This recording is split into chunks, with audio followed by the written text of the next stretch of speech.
Então eu não fiz nada errado e eu reitero que ele é um monstro.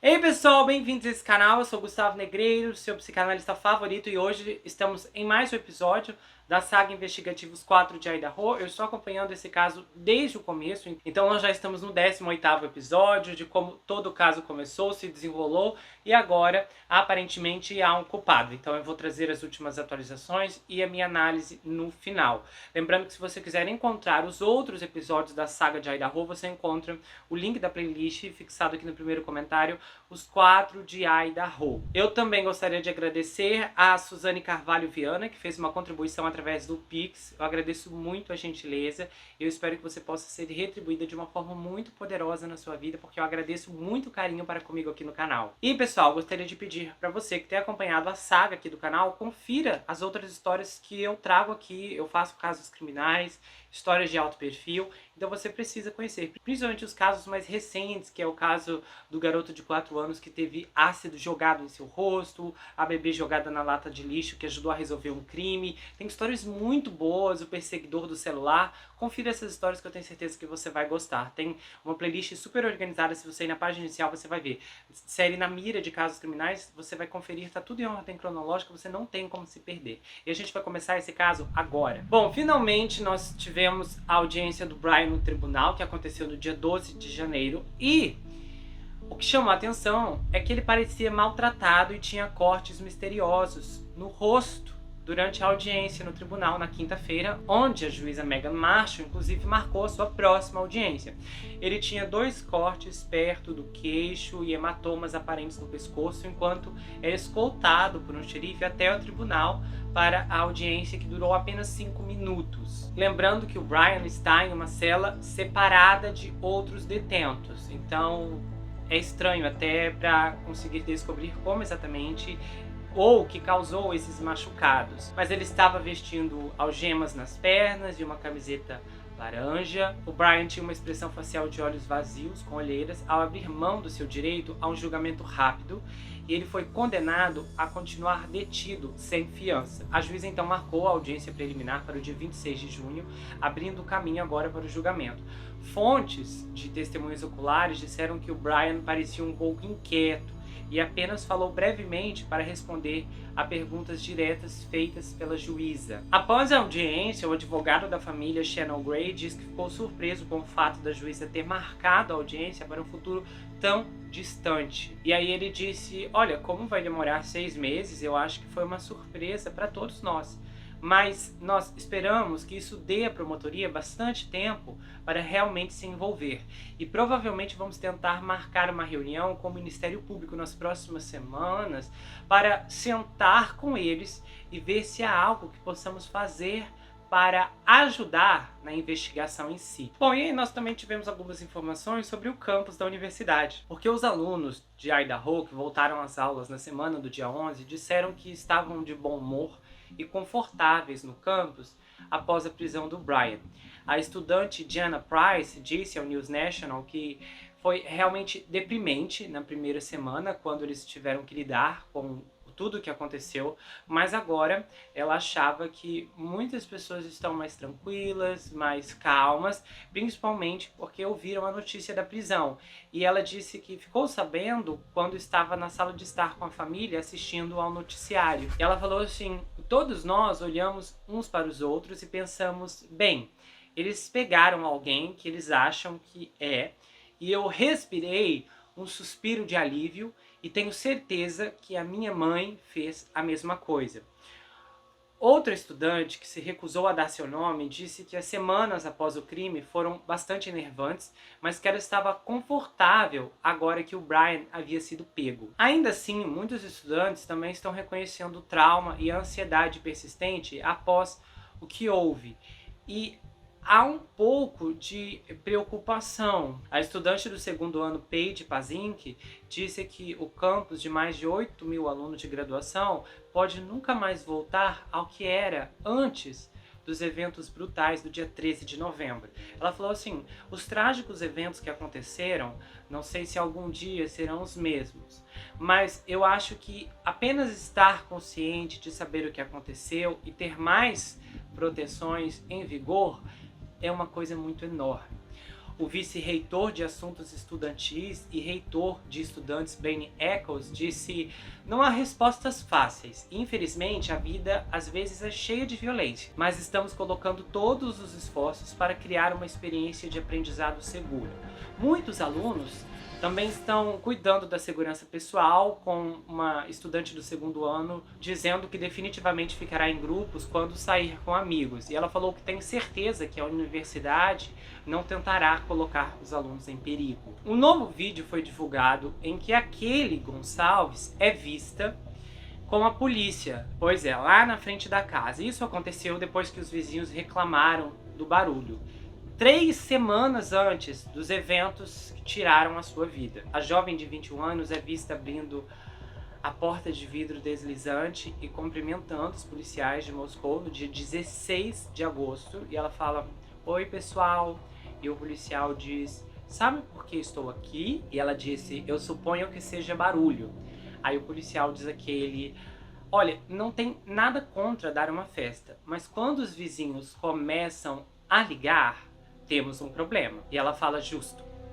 Aí ele diz, quando temos vizinhos ligando, você está perturbando a paz. Aí ele dá para ela um aviso verbal, avisando que próximas violações podem custar de 300 a 400 dólares na primeira violação. E ele fala, eu não quero dar isso a você.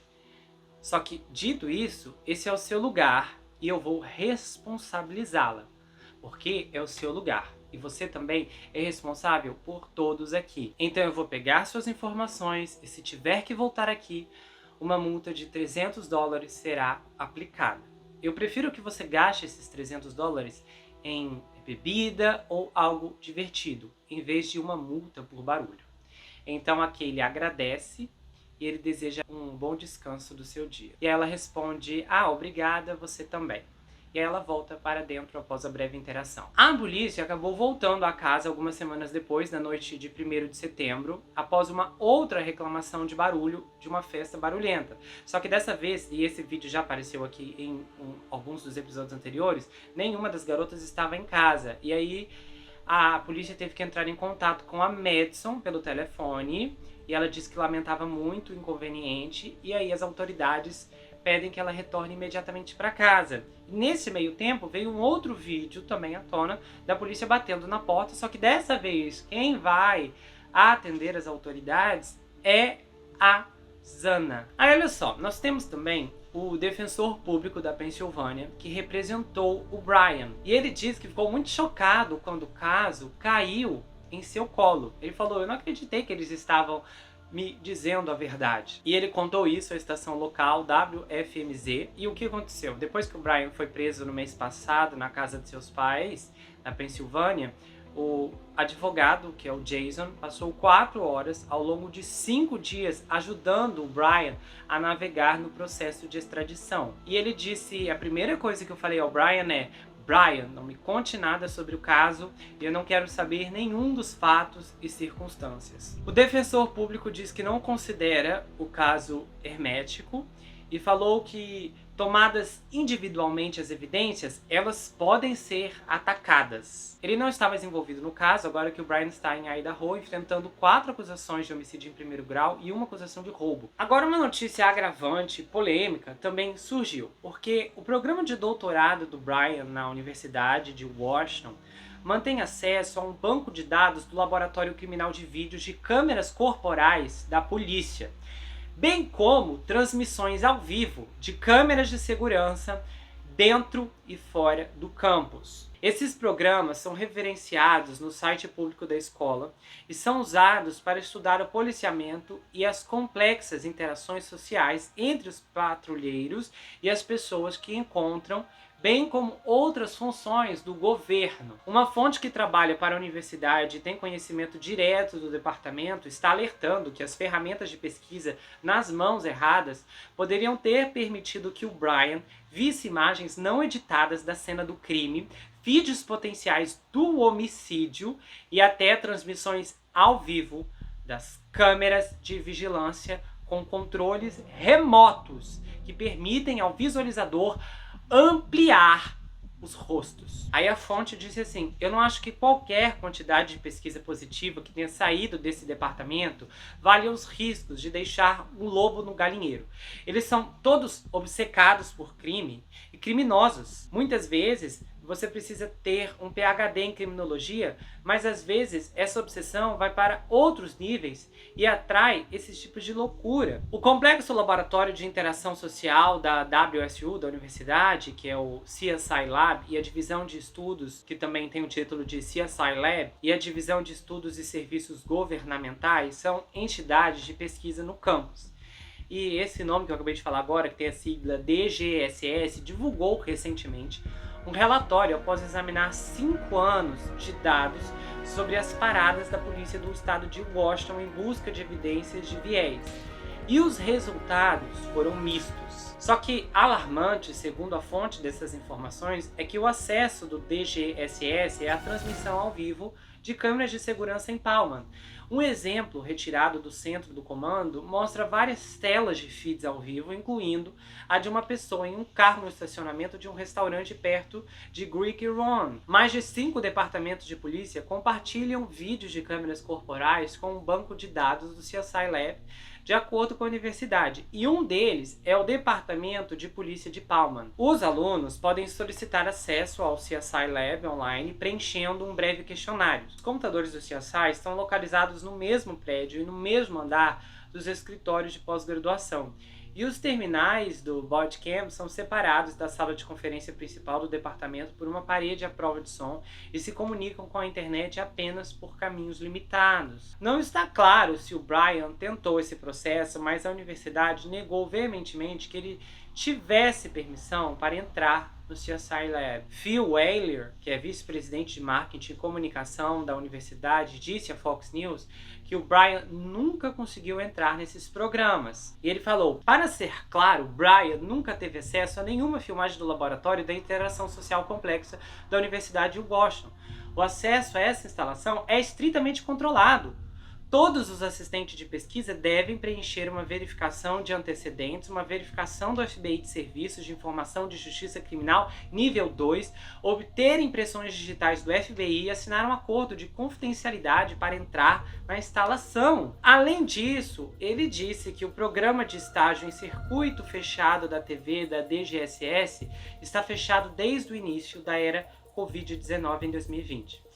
Ele também reiterou que o acesso às instalações é rastreado por meio de registros de cartão-chave e os funcionários e estudantes não tiveram acesso a dados brutos ou informações de identificação pessoal no estudo da universidade. No entanto, a fonte alegou ter vários conhecimentos diretos de vários indivíduos que não passaram pela verificação ou treinamento para entrar na instalação e trabalhar como parte de suas funções, incluindo a própria equipe de suporte técnico. No entanto, a polícia de Moscou disse à Fox que o departamento não compartilha seu arquivo de câmera corporal ou qualquer transmissão ao vivo de câmeras de segurança com os pesquisadores da Universidade de Washington. Só que os registros públicos mostram que os policiais do MPD visitaram a casa dos estudantes de Idaho pelo menos 3 vezes durante o mesmo semestre em que o Brian frequentava a universidade, resultando na criação de vários vídeos corporais e de câmeras mostrando as interações das vítimas. As interações que eu falei para vocês anteriormente, ambas com, separadamente, Madison, Kaylee e Zana. Esse insider também vê um problema no estudo avançado do crime para fins acadêmicos. Ele disse: eu sempre fui cético em relação à pesquisa que esse departamento fez, especialmente as pessoas que não resolvem crimes do mundo real na aplicação da lei, mas permanecem na academia e vivem e respiram essas coisas com o dinheiro dos contribuintes. E o que isso realmente significa? Basicamente, apenas liminar a polícia mais e mais a cada dia. É simplesmente repugnante depois de tudo isso. O Jason Labar deu uma outra entrevista E aí, ele disse que o Brian manteve contato próximo com sua família após os crimes e não deu a seus parentes nenhuma indicação de que algo estava fora do comum. Ele também disse que os pais e as irmãs do Brian querem justiça para as vítimas, mas também apoiam Brian, que continuou a se comunicar com eles por telefone da prisão de Idaho. Eles acreditam na inocência dele até que se prove o contrário. Lembrando que o pai do Brian juntou-se ao filho no estado de Washington para dirigir com ele pelo país nas férias de inverno. Naquela época, a família do Brian estava ciente dos crimes de novembro, do outro lado da fronteira de Idaho, que, aliás, atraíram a atenção nacional e internacional, mas eles disseram que não tinham ideia de que seu filho estaria ligado ao caso. Nos dias anteriores à prisão, as autoridades pediram ajuda do público para encontrar o Hyundai Elantra branco de 2011, 2012 ou 2013, que havia sido visto perto da cena do crime. Mas a família não pensou duas vezes sobre esse pedido, porque o carro branco do Brian era um modelo posterior, segundo o que foi dito por eles. E aí o Jason Labar disse, eles não tinham preocupações de que fosse o Brian. Ele estava agindo normalmente e eles não suspeitaram de que algo estava errado. Bom, no próximo vídeo eu pretendo fazer uma análise um pouco mais complexa, baseada em algumas informações sobre a personalidade do Brian. Então eu vou deixar algumas opiniões para o próximo episódio, que vai sair amanhã. Mas eu gostaria de discutir algumas coisas nesse episódio. Teve uma pessoa que fez dois comentários em episódios anteriores, porque, se eu não me engano, no primeiro episódio em que o Brian foi preso, também no posterior àquele, eu chamei o Brian de monstro. E a pessoa disse que, considerando o histórico do Brian, eu chamá-lo de monstro era dar continuidade ao bullying que ele sofreu. E eu quero responder a esse comentário, porque isso é algo completamente inadmissível e eu discordo totalmente desse tipo de visão e acredito que esse pensamento está completamente equivocado. Porque dar continuidade ao bullying seria se eu sentasse aqui e começasse a dizer que o Brian é horroroso, que o cabelo dele é engordurado, que os olhos dele são feios, o que não é verdade, já que são azuis muito bonito, falar que o nariz dele é isso, que a orelha dele é esticada, que a pele dele é dessa maneira, o que, no caso, eu estou inventando essas críticas aqui. Isso seria dar continuidade ao bullying. Tecnicamente em si, eu sempre desaprovei qualquer tipo de crítica que estivesse relacionada à aparência de uma pessoa, porque ela não tem controle daquilo. Se vocês procurarem outros episódios de outros casos, quem é assíduo aqui do canal já ouviu essa posição minha anteriormente. Eu já fui muito claro e falei que eu acredito que as críticas precisam estar apontadas, estar relacionadas às atitudes de um indivíduo e não à sua característica física. Então, eu sempre discordei severamente de qualquer crítica, de qualquer pessoa, por mais que eu discorde, não gosto de alguém, eu não aprovo zombar da sua aparência física. Eu acho isso errado, independente da pessoa ser um monstro. E o que faz o Brian ser um monstro e o que ele é um monstro, na minha opinião, é a atitude dele. Isso não tem nada a ver com a sua aparência. Monstro não é pejorativo no sentido da aparência. Normalmente, eu só vejo que muitas vezes, até em algum caso isolado, alguém pode até ser chamado de monstro, mas hoje em dia é muito raro. E obviamente os momentos em que eu declarei que o Brian era um monstro aqui, eu reiterei que eram suas atitudes. E nunca dei nenhuma indicação de que estava relacionado à aparência dele, até porque a aparência dele não é monstruosa. O Brian não é nenhum indivíduo que você vai olhar e dizer, nossa, que deformidade no rosto dele. Ele não é um rapaz belíssimo, ele é um rapaz com uma aparência normal, é um rapaz com uma aparência comum, ele tem um corpo comum, ele é um rapaz normal, aparentemente pela aparência. Então, qualquer descrição, a sua aparência que surgir por aí, nunca vai partir do meu canal, porque eu desaprovo e desaconselho totalmente esse tipo de crítica, porque é uma crítica vazia e é uma crítica injusta, considerando que o indivíduo não tem controle sobre isso. Ninguém tem controle sobre a própria beleza. Agora o indivíduo tem controle sobre as suas atitudes. E são elas que são criticadas aqui no canal. Todos os indivíduos que eu já critiquei severamente, que eu já detonei aqui nesse canal estão relacionadas às suas próprias ações, às suas próprias escolhas.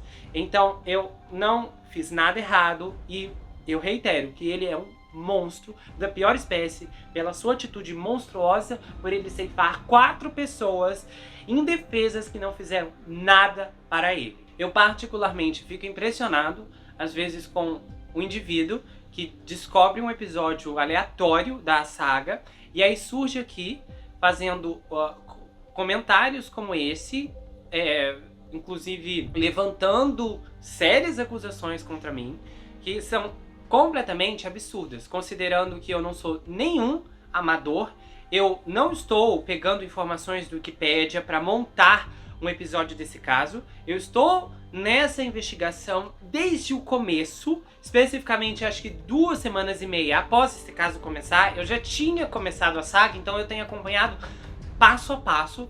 Tem informações nesse canal desse caso que não há em nenhum outro lugar em língua portuguesa, e tudo que eu tenho passado desde o começo tem sido comedido, especificamente porque eu separo muito bem, como o que eu sempre fiz, em separar os fatos da minha opinião, porque quando eu começo a minha análise eu digo, agora eu vou começar a minha opinião, indo para a minha análise, indo para o que eu vejo, eu digo, eu acho, eu penso dessa maneira. Eu nunca disse que a minha opinião são os fatos, eu sempre separei exclusivamente o que são os fatos e o que eu penso, o que é que eu vejo, o que é que eu acho. E eu particularmente acho muito estranho que há pessoas que se comovam com o Brian, como eu li em alguns comentários, pessoas dizendo, ai, mas nenhum ser humano é perfeito, eu sou uma pessoa cheia de defeitos e todo mundo é, mas eu nunca ouvi falar que imperfeição leva alguém a cometer crimes, porque se for assim, nós vamos entrar em extinção em 3 meses.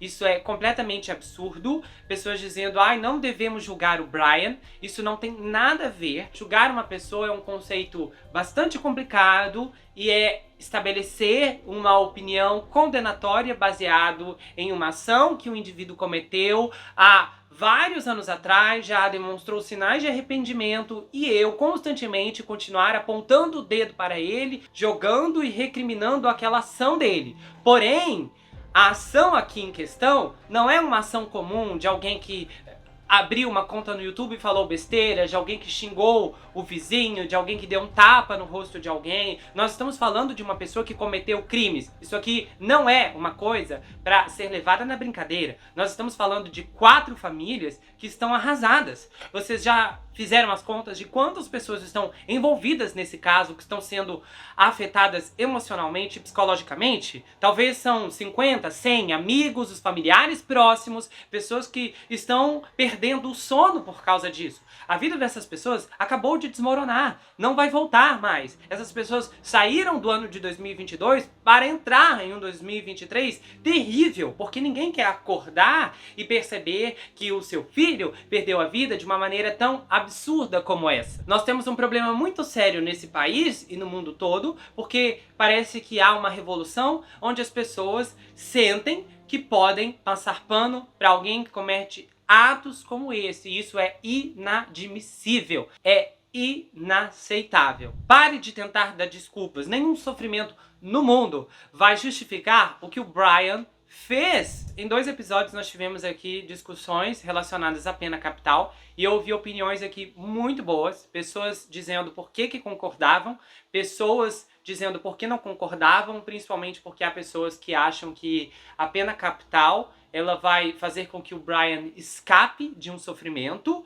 considerando que, na visão de muitas pessoas, passar a vida preso é algo muito mais satisfatório de ver aquele indivíduo encurralado, e também pessoas que veem diferente porque elas olham para as questões das prisões de hoje em dia, aonde os prisioneiros estão recebendo um conforto absurdo, pasta de amendoim, geleia, televisão, Netflix, Wi-Fi e por aí vai. E eu achei que essas discussões foram muito boas aqui, eu gostei muito da maior parte dos comentários, tanto das pessoas pró-pena capital e das pessoas contra a pena capital. Eu achei que os comentários foram muito legais, muito aprendizado, porque é interessante observar como cada um identifica as coisas, e eu acho que isso é legal e faz com que o diálogo realmente cresça, principalmente porque a maior parte das pessoas que opinaram sobre esse assunto são pessoas que estão aqui sempre no canal, então eu já reconheço ali os nomes. Mas no geral, as coisas que precisamos lembrar especificamente é que, infelizmente, vai demorar muito para que esse caso chegue até o final. Estamos falando aqui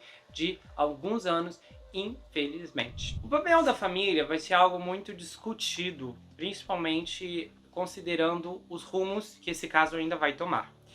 E, no geral, algumas pessoas conseguem se esconder em uma máscara complexa de sanidade. E sempre há alguns questionamentos que às vezes os próprios familiares fazem é se eles poderiam ter feito alguma coisa para impedir ou prever o que poderia acontecer.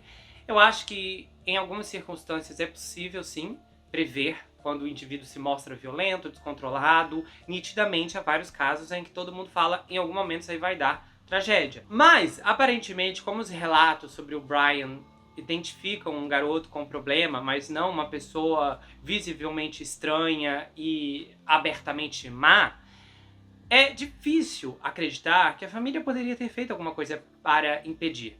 Até porque, mesmo se eles pensassem que o Brian seria capaz de eliminar pessoas, é complicado obter tratamento psiquiátrico involuntário, porque a pessoa ela tem que fazer, o sujeito, ela tem que ter realizado ameaças de ferir a si mesma ou a outras pessoas. E essas questões de internação são muito complexas. Agora, muitas pessoas vão se perguntar como os familiares do Brian poderão continuar a apoiá-lo depois do que houve.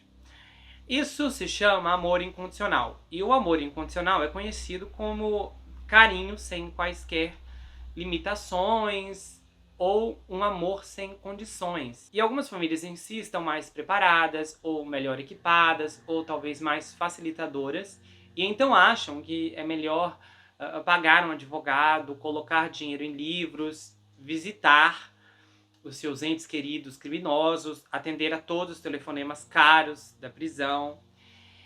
E, às vezes, algumas dessas pessoas, dos familiares, têm a seguinte perspectiva. Se o meu filho fez algo tão horrível quanto o homicídio, o mundo inteiro já estará contra ele.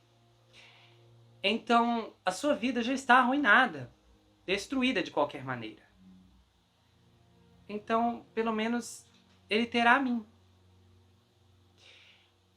A maior parte desses indivíduos veem que essa pessoa má é seu filho e muitos acabam lamentando o que o filho fez, mas ainda assim amam seu filho.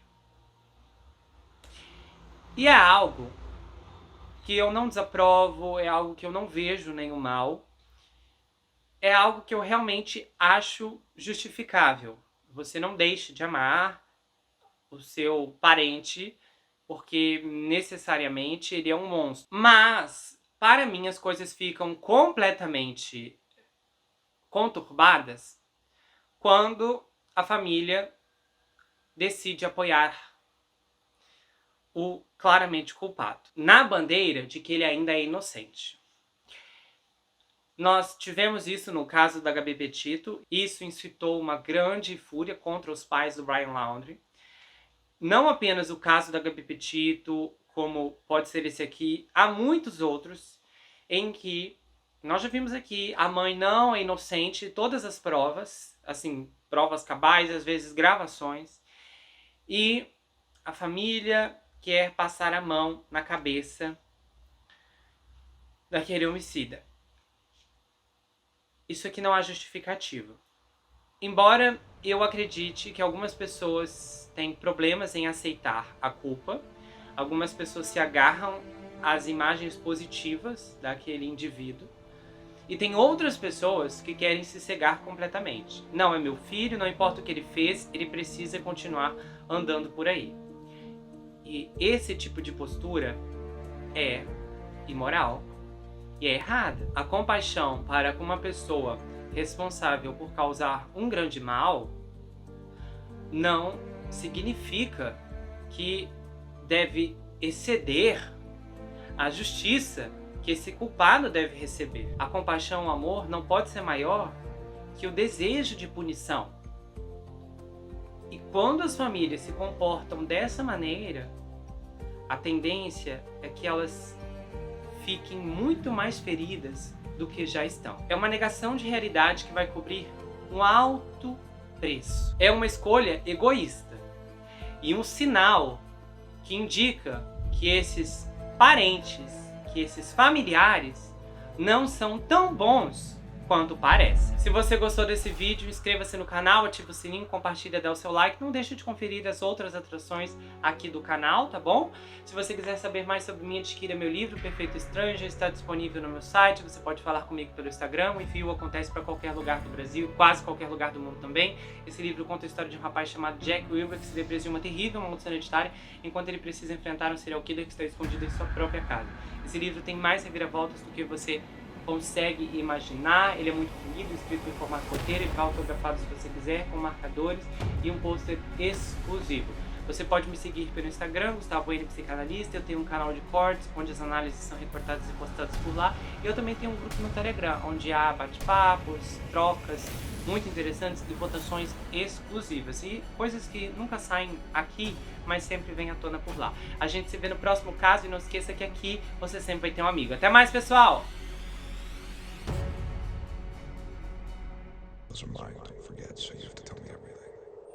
Hammer nasceu em um berço de ouro, segundo as aparências, mas os sinais já estavam lá. E hoje aqui a história completa vai ser contada, do começo, da persistência, do sucesso, me chame pelo seu nome, e o princípio da queda, do que parecia ser um dos nomes mais proeminentes da década. Agora é um escândalo.